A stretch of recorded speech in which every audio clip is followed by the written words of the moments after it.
ในตอนเช้าวันที่2พฤศจิกายน2025เมืองเวียงทองแขวงบริกรรมไสได้จัดพิธีปิดสุดฝึกพรมทฤษฎีการเมืองระบบ10วันหุ่นที่1ให้เลขาพรรคบ้านและในบ้านทั่วเมืองจุที่ห้องประชุมชั้น3ห้องว่าการประกองเมือง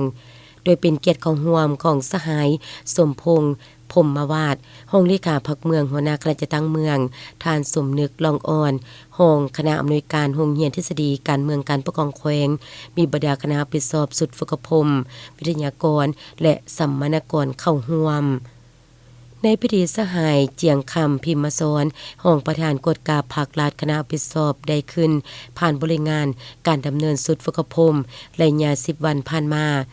ซึ่งในการฝึกอบรมในครั้งนี้มีนักสัมมนากรเข้าฝึกที่มาจากบรรดาบ้านทั่วเมือง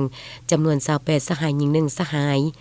แต่ราคาการฝึกเห็นได้ว่าแต่ละหัวข้อที่นำมาฝึกอบรมโดยเฉพาะแม่น9หัวข้อวิทยาศาสตร์ของแขวงบริกรรมไซ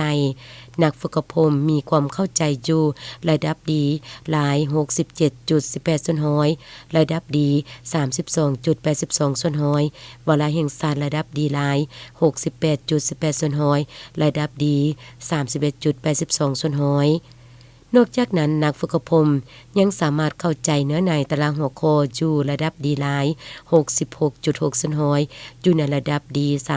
33.94 ส่วนห้อยในพิธีก็ได้มอบใบยังจืนให้สัมมนากรในครั้งนี้โดยเป็นเกียรติมอบของท่านสมนึกลองอ่อนห้องหัวหน้าโรงเรียนทฤษฎีการเมืองการปกครองแขวงในตอนท้ายสหายสมพงษ์พรหมวาดห้องเลขาพรรคเมืองหัวหน้าคณะจัดตั้งเมืองได้มีคำเห็นอบรมต่อพิธีเติมอีก